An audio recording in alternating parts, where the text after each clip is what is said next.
gloves didn't fit. Remember these words. If it doesn't fit, you must acquit. Welcome to Watch Mojo, and today we're looking at 30 smoking guns that ended trials, either in favor of the prosecution or the defense. I think he realized the jig was up. He never thought that he left physical evidence. Wearing men's clothing, Joan of Arc.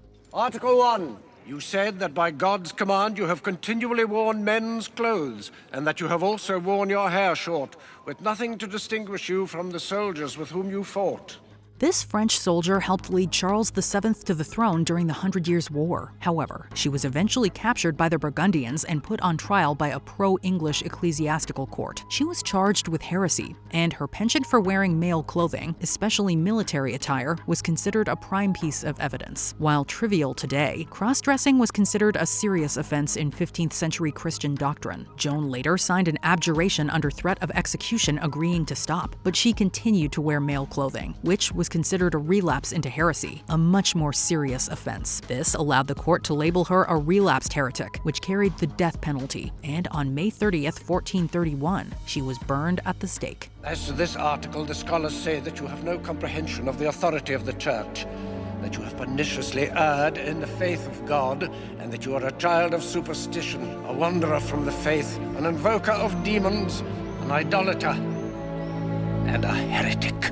The .32 caliber bullet, Sacko and Venzetti. On April 15, 1920, a shoe factory in South Braintree, Massachusetts was robbed, resulting in the deaths of guard Alessandro Berardelli and paymaster Frederick Parmenter. Two Italian immigrants and self-proclaimed anarchists were put on trial for the murders, Nicola Sacco and Bartolomeo Venzetti. One of the key pieces of physical evidence that tied Sacco to the crime was a .32 caliber bullet that had been removed from the body of Berardelli. Some experts claimed that this bullet matched Sacco's .32 caliber pistol. However, this conclusion was controversial, and the trial was rife with anti-Italian sentiment. But this was quite literally a smoking gun, and it helped result in the convictions of both Sacco and Venzetti. They were both executed on August 23, 1927. And I won't tell you about Sacco and Venzetti either. The two antichrists that got the electric chair in Massachusetts? Anarchists. Isn't it Antichrist? There were two innocent men who got the chair because they were Italian. The atom bomb sketch, Julius and Ethel Rosenberg. Julius and Ethel Rosenberg went to the electric chair for stealing the secret of the atom bomb for the Soviet Union. The star witness for the prosecution was David Greenglass, who happened to be Ethel Rosenberg's brother. Basically a real-life version of the Americans, Julius and Ethel Rosenberg were American citizens who were convicted of spying for the Soviet Union during the Cold War. In the late 1940s, the FBI began cracking down on Soviet spy rings, leading them to David Greenglass, his sister Ethel, and Ethel's husband Julius. At trial, Greenglass named Julius as his recruiter, and he produced a hand-drawn sketch of an implosion-type atomic bomb. Greenglass said that he had drawn this sketch at Rosenberg's request, and prosecutors successfully argued that Rosenberg then passed the sketch to his Soviet counterparts. While the actual value of the drawing is debated among historians, it was enough to convict the Rosenbergs, and they were both executed in 1953. We had a job to do.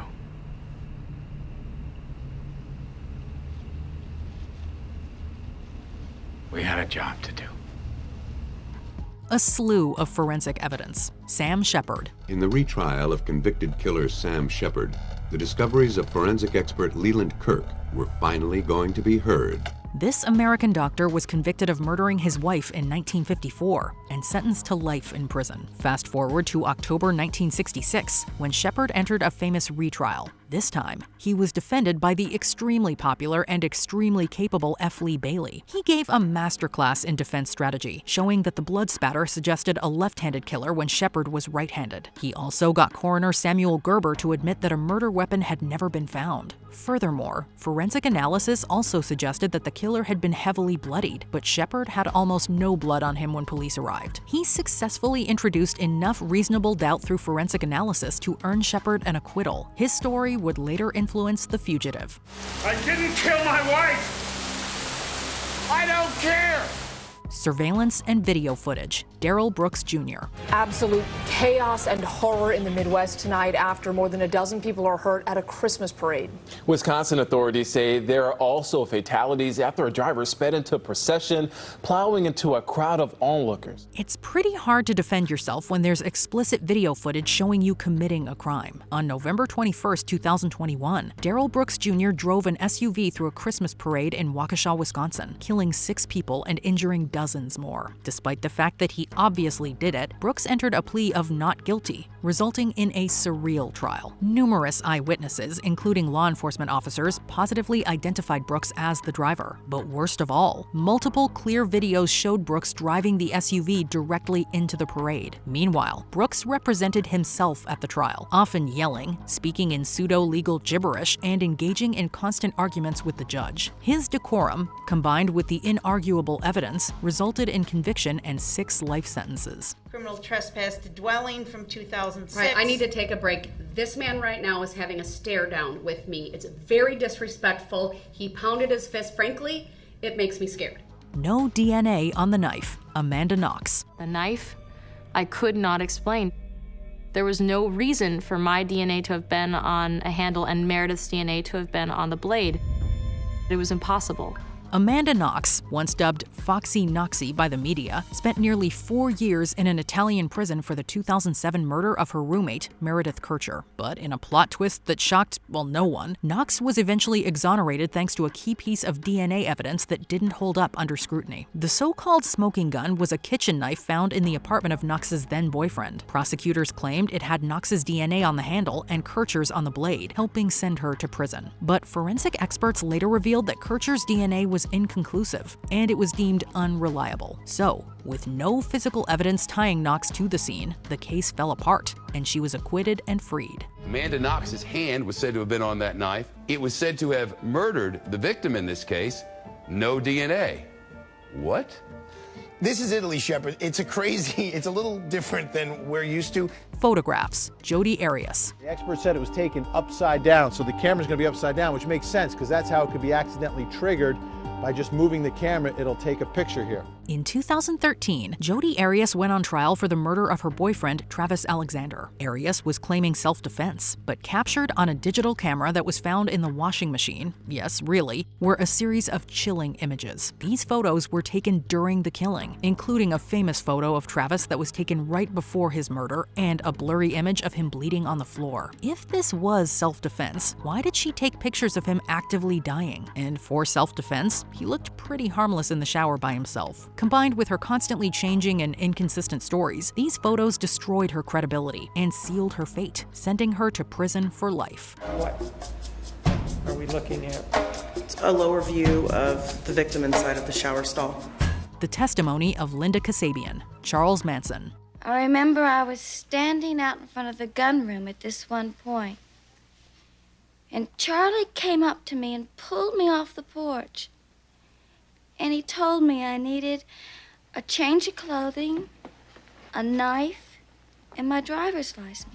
In 1970, Linda Cassabian, a former member of the famous Manson family, turned state's witness in exchange for complete immunity. Present during the gruesome Tate LaBianca murders, Cassabian never personally killed anyone, but she did witness it all, resulting in an emotional testimony that lasted an exhausting 18 days. She gave jurors a chilling first-hand account of the murders, describing Manson's control over his followers and how he orchestrated the killings without ever getting his hands dirty. Her credibility was crucial, painting a vivid picture of the family's cult-like obedience to Manson and the leader's unhinged belief systems. Manson was convicted of first-degree murder, despite no physical evidence linking him to the crimes, a fact that was largely based on Cassabian's testimony. Mrs. Cassabian, the truth is that you made up this whole story, didn't you?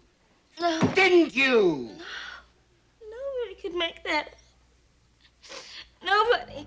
An extravagant spending spree. The Menendez brothers. Okay, you have to shoot first so that you don't back out. What? Okay. After brutally murdering their wealthy parents in 1989, brothers Lyle and Eric Menendez went on trial in what was one of the biggest media circuses of the 1990s. They openly admitted to killing their parents, their defense resting on claims of self-defense and years of abuse. Their sudden lavish lifestyle raised eyebrows. In the months following the murders, the brothers went on a jaw-dropping shopping binge, snagging Rolex watches, luxury cars, and even a restaurant. Prosecutors argued that their extravagant spending wasn't just suspicious, it was motive. The spending painted a picture of cold-blooded killers who just wanted to cash in on their wealthy parents, and combined with some inconsistent alibis, their expensive habits gave the jury exactly what they needed. Okay, great. I want 24 shrimp cocktails, tails off, and I want a case, not a bottle, a case of Perrier. Do you have Perrier? The glasses, Leopold and Loeb. Well, it'll be in the early morning editions. Just another lucky break. How about the glasses? Glasses? What do you mean? What kind of glasses? Eyeglasses, you know. The police thought they belonged to the boy, but they looked pretty big to me, so when nobody was around, I tried them on the body.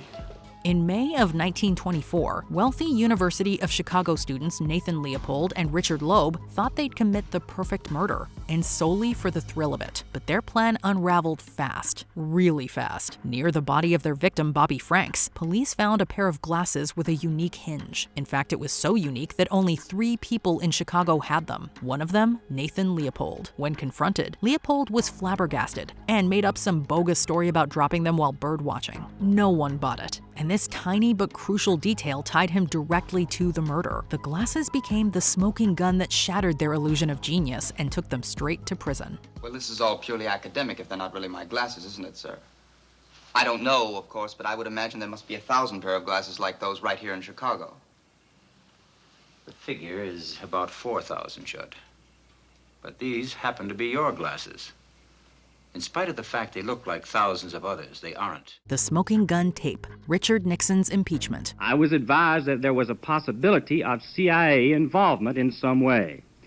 It was certainly not my intent nor my wish that the investigation of the Watergate break-in or of related acts be impeded in any way. While not a criminal trial in the traditional sense, Nixon's infamous impeachment process was made possible thanks to the White House tapes. Like, it's literally called the smoking gun tape. How could we not include it? It was discovered during the Watergate investigation that Nixon had installed a secret recording system in the Oval Office, automatically capturing conversations between him and his aides. When Senate investigators demanded the tapes, Nixon refused, citing executive privilege. The tapes were eventually subpoenaed, and one clearly showed Nixon attempting to block the FBI's investigation into the case. Therefore, Nixon was directly implicated in obstructing justice and lost all remaining political support, resulting in his infamous resignation. Early Senate Republican Whip Griffin of Michigan suggested the president resign. Where both the national interest and his own interest will best be served by resigning.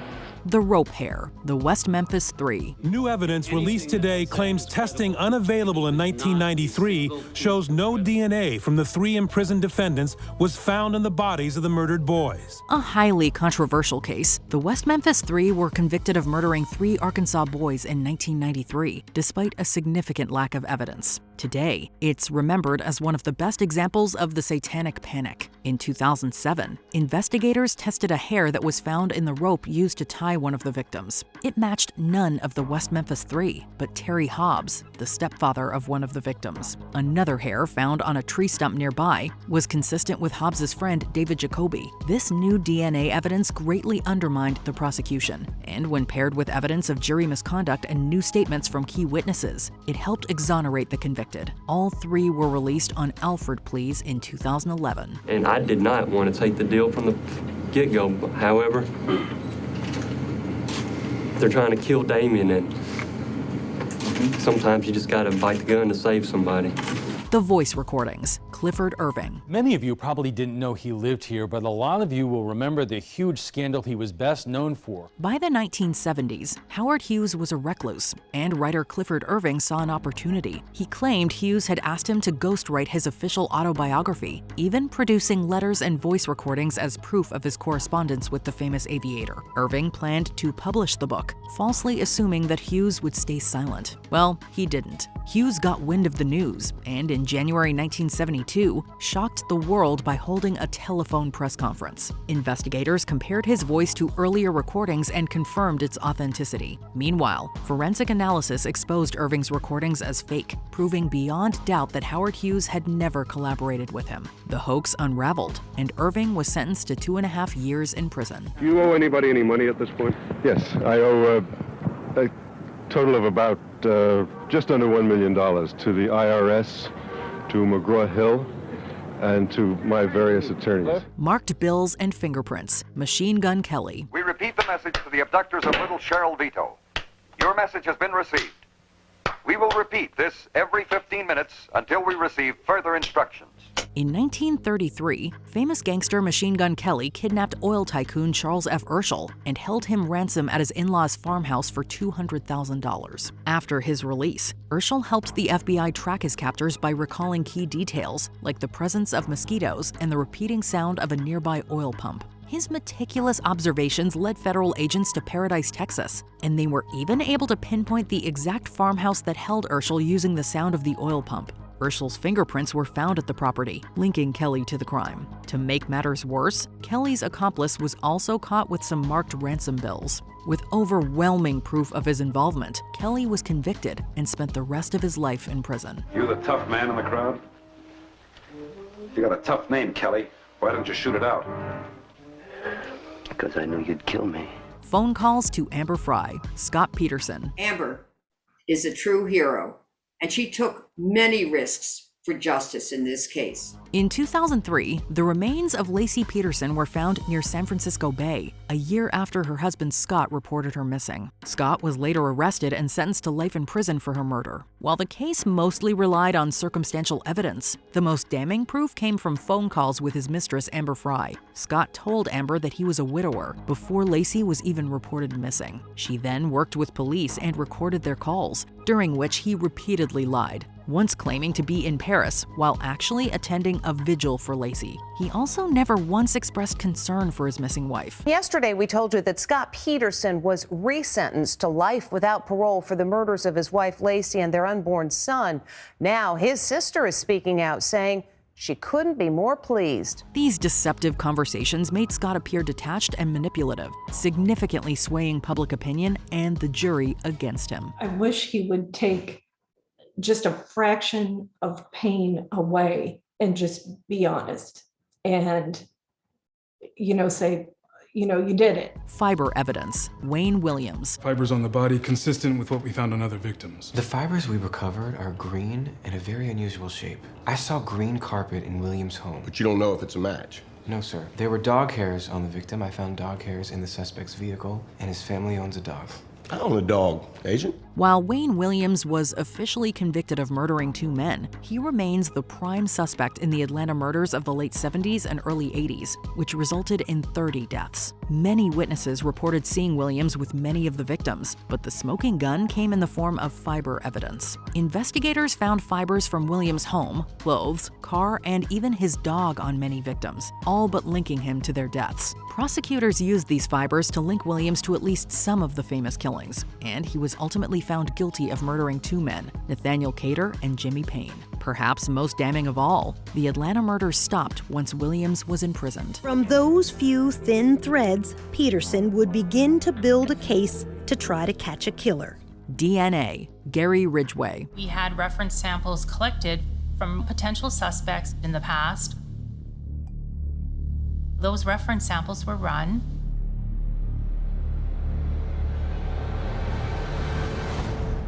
One of them matched that of the evidence from the Green River victims. The Green River Killer had been active since 1982, and since 1982, police have largely focused on one man, Gary Ridgway. He was the immediate primary suspect and was even arrested in the early 80s, resulting in police taking a cheek swab for DNA analysis. However, they were never able to definitively link Ridgway to any of the murders. It wasn't until 2001 that the case against him was reopened thanks to enormous advances in DNA technology. Investigators were able to test biological biological evidence left on several victims, and they were a complete match to Ridgway. Ridgway was finally arrested after many decades, and the conclusive DNA evidence helped put him away for life. We begin tonight with the man who terrorized Washington for years. The Green River Killer pleaded guilty to the murders of dozens of women in King County, leaving several families grieving throughout the state. Floppy disk metadata. Dennis Rader. We could tell that it was somehow affiliated with Christ Lutheran Church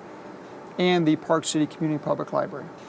And then the next thing we looked at was statistics, and it shows here that was last saved by Dennis. BTK committed one of the all-time dumbest blunders in criminal history, resulting in his infamous downfall. Real name Dennis Rader, BTK killed at least 10 people in the greater Kansas area between 1974 and 1991. In the early 2000s, after a long silence, BTK started communicating with the police and boasting about his unsolved murders. He asked them whether they could trace a floppy disk if he sent one, and they said no. Well, that was a lie, and investigators quickly used metadata embedded within the floppy disk to identify Rader. They also collected DNA from Rader's daughter and found a familial match with DNA taken from one of BTK's victims. The evidence was simply unbeatable, and Rader was given 10 life sentences. I need to ask, sure, you like it?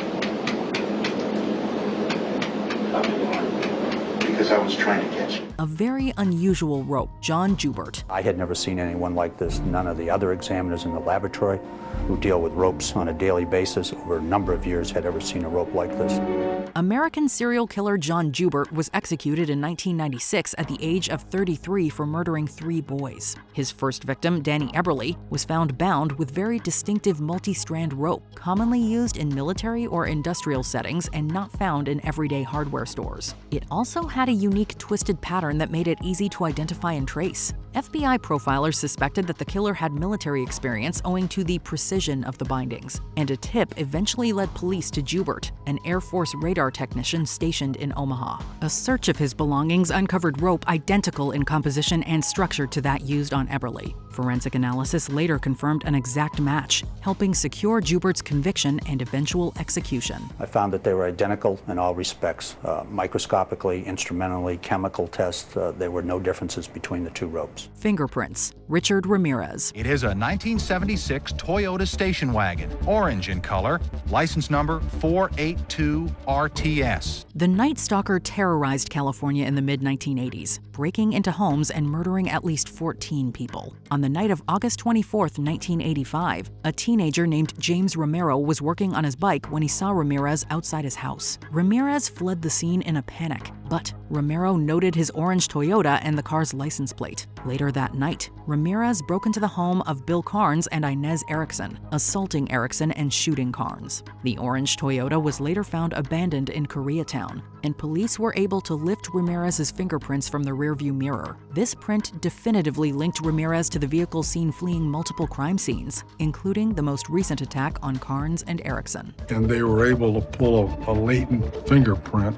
off the rearview mirror where apparently the suspect had reached up and adjusted. Audio recordings. Depp v. Heard. The defamation case between Hollywood actors and former partners Johnny Depp and Amber Heard centered around a 2018 opinion piece published in the Washington Post. He decided to sue his ex-wife personally over an article she wrote for the Washington Post.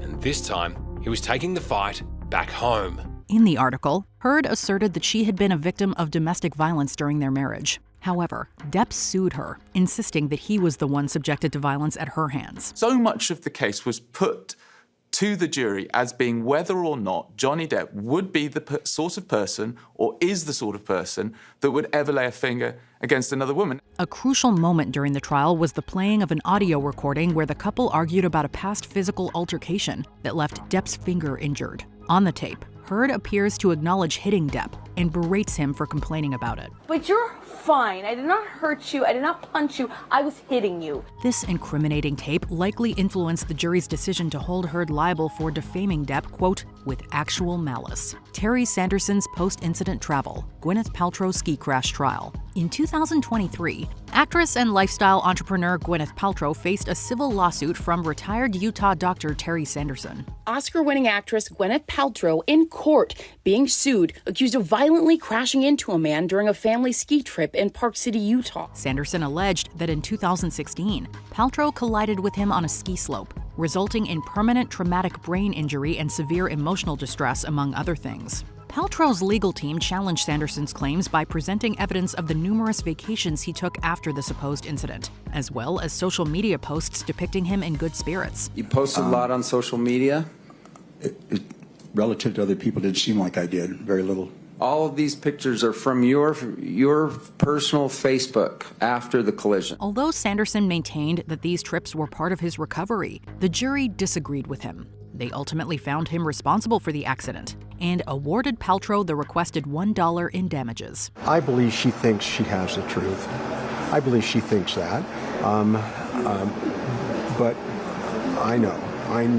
I absolutely know. And I said I would not bring any falsehoods. I'm going to tell the truth, and I did. Handwriting analysis, the Lindberg kidnapping trial. The 1935 trial of Bruno Richard Hauptmann for the kidnapping of the Lindberg baby was one of the first cases hailed as the trial of the century. Despite the media attention, the police investigation quickly stalled. Hauptmann had been arrested after a significant portion of the ransom money was traced to him. However, he claimed that the money belonged to a former business partner who owed him a debt. Recent transactions are dominated by $10 and $20 gold certificates. Gold certificates are discovered in his home and in his pockets. Perhaps the most damning evidence against Hauptmann was handwriting analysis that seemed to suggest Hauptmann had written the ransom note. During the trial, 8 handwriting experts took to the stand to testify to that. Despite the evidence against him being largely circumstantial, Hauptmann was convicted and sentenced to death. Hauptmann is found guilty and sentenced to death. Since then, some have raised doubts about his guilt. A pajama top, the United States versus Jeffrey R. McDonald. In February 1970, U.S. Army Captain Jeffrey R. McDonald reported the murders of his pregnant wife and 2 daughters by 4 intruders. It was Jeffrey McDonald who made the 911 call. He later claimed his family was attacked by 4 intruders. Despite evidence implicating McDonald, the Army dismissed the case, but it was later reopened in civilian court. The prosecution focused on McDonald's pajama top, which he claimed to have used as a defense, bearing 48 holes allegedly from an ice pick. Jeffrey McDonald has always maintained his innocence. Although his case has had more time in court than just about any other criminal case in American history, no new evidence, including DNA, has validated his claim. However, investigators found the holes too neat to have occurred during motion, suggesting that the cloth was stationary, likely covering his wife's body when the punctures occurred. They demonstrated that if the pajama was folded correctly, the 48 holes could have been made by 21 thrusts, the exact number of wounds on McDonald's wife. The FBI had also found that there was no evidence of a break-in, and all the weapons in the assault had come from the house. Consequently, McDonald was convicted of the murders. Video of Gage Grosskreutz holding a gun, the trial of Kyle Rittenhouse. The Kyle Rittenhouse case was a highly controversial one that ignited intense political debates. In August 2021, Rittenhouse shot 3 men during a protest against police brutality in Kenosha, Wisconsin. In court today, jurors for the first time hearing from the man who was shot by Kyle Rittenhouse and survived. 2 of the men died, while the third, Gage Grosskreutz, sustained severe injuries. Rittenhouse argued that he was safeguarding local businesses from violence and only fired in self-defense after the men drew their guns on him. When Grosskreutz took the stand at trial, he was confronted with footage showing him pointing his gun at Rittenhouse. What was going through your mind? That I was going to die? Although Grosskreutz admitted to being armed, he insisted that he had no intention of shooting Rittenhouse. Nevertheless, the jury sided with the defendant's self-defense plea and acquitted him of all charges. We, the jury, find the defendant, Kyle H. Rittenhouse, not guilty. Kyle Rittenhouse, trembling with emotion as the court clerk read the jury's verdict. Incriminating text messages, the Alex Jones defamation trial. For years, Alex Jones spread falsehoods about the tragic Sandy Hook shooting, suggesting that it was staged and accusing victims and their families of being actors. As a result, many affected families sued Jones for defamation and won. Robert Parker weeps in a Connecticut courtroom after a jury ordered conspiracy theorist Alex Jones to pay him $120 million in damages for repeatedly claiming that the 2012 Sandy Hook Elementary School shooting was a hoax. During his deposition, Jones had claimed that he couldn't find any text messages on his phone about the incident. However, at trial, it was revealed that Jones's own lawyers had accidentally sent 2 years' worth of text messages related to Sandy Hook to the lawyer representing one of the victim's parents. As of 2 days ago, it fell free and clear into my possession. And that is how I know you lied to me when you said you didn't have text messages about Sandy Hook. Did you know that? Needless to say, this came as a rude shock to him. In the end, Jones was ordered to pay the family nearly $50 million in compensatory and punitive damages. After a resounding rebuke, the InfoWars host was ordered to pay an additional $45.2 million in punitive damages to the parents of a Sandy Hook shooting victim. Falsified documents, the United States v. Holmes. Through her company Theranos, Elizabeth Holmes promised to revolutionize blood testing by using just a few drops of blood to detect several ailments. The goal is to empower the individual.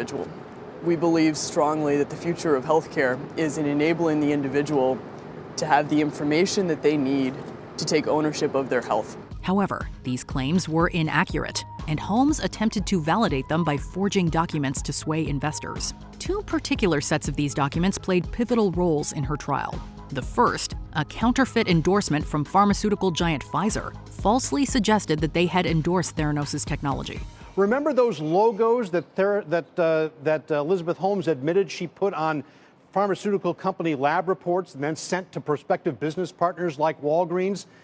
It was Pfizer and Schering-Plough. Well, it turns out she did more than just change the add the logos. The second set of documents presented inflated revenue projections of $40 million through purported contracts with drug companies, which were later proven to be bogus. These documents were all the jury needed to convict Holmes of fraud and sentence her to over 11 years in prison. Today, she entered the minimum security federal women's prison camp located in Bryan, Texas. Kennel video, the murder trial of Alex Murdaugh. A member of South Carolina's prominent Murdaugh family, Alex Murdaugh became the prime suspect after his wife Maggie and their son Paul were killed in June 2021. For several months, Murdaugh claimed that he was not present when the murders took place. Murdaugh claimed he didn't go to the family's kennels that night until he found his wife and son's bodies. But an unexpected source, his own son Paul, unknowingly helped secure a guilty verdict from beyond the grave. Moments before his tragic death, Paul made a video in the family's dog kennel, which captured Murdaugh's voice, thus shattering his supposed alibi. Prosecutors playing that video for him again in court. Can you point out Alex Murdaugh, the person whose voice you recognize in this video in this courtroom, please? Sitting right there in the gray jacket. Prosecutors presented this incriminating footage in court, following which Murdaugh changed his story but still maintained his innocence. However, the jury was already convinced. They deliberated for less than 3 hours before returning a guilty verdict. I sentence you to prison for murdering him for the rest of your natural life. Those sentences will run consecutive. Bite marks, Ted Bundy's first murder trial. Throughout the 1970s, Ted Bundy rained terror on women in the U.S., claiming the lives of at least 30 individuals. Although he had killed several victims prior, Bundy's first murder trial was for the 1978 deaths of Margaret Elizabeth Bowman and Lisa Janet Levy, 2 Florida State University students. There was no doubt that when he was arrested, he was fearful of what was coming. We had strong belief that he had committed the sorority sister murders. Before taking her life, Bundy had bitten deeply into Levy's flesh, leaving a very visible bite mark. This would become key physical evidence during his trial. 2 forensic odontologists seemingly matched the bite impressions to castings of Bundy's teeth, which they presented to the jury. Whoever made this mark in the skin, in the flesh, had crooked teeth. While this evidence was crucial in securing Bundy's conviction, bite mark analysis has since been proven as unreliable and shown to have resulted in several wrongful convictions. People that were board certified did not agree about what a bite mark was. If a science isn't a science and it's not reproducible and it's not reliable, courts of law should not allow it in, period. Before we continue, be sure to subscribe to our channel and ring the bell to get notified about our latest videos. You have the option to be notified for occasional videos or all of them. If you're on your phone, make sure you go into your settings and switch on notifications. Bloodied gloves, the people v. O.J. Simpson. If it doesn't fit, you must acquit. Those were the famous words uttered by Johnny Cochran, one of O.J. Simpson's defense lawyers during his 1995 murder trial. Simpson stood accused of murdering his ex-wife Nicole Brown Simpson and her friend Ronald Goldman. At the crime scene, detectives found a pair of bloodied gloves, which they believed Simpson had worn during the murders. Your Honor, at this time, the people would ask that Mr. Simpson step forward and try on the glove recovered at Bundy as well as the glove recovered at Rockingham. Lead prosecutor Marcia Clark rejected the idea of Simpson trying on the gloves in court, but her assistant prosecutor Christopher Darden proceeded with it, anticipating a, quote, big moment. His expectations were dashed, however, when the gloves didn't seem to fit Simpson's hands. The jury later adhered to Cochran's words and infamously acquitted Simpson of the murders. Back in the courtroom, Simpson smiled, and his attorneys were obviously pleased and relieved. The prosecution team sat stone-faced. What do you make of this evidence? Let us know in the comments below. Alex Murdaugh's alibi potentially destroyed by his son's own video.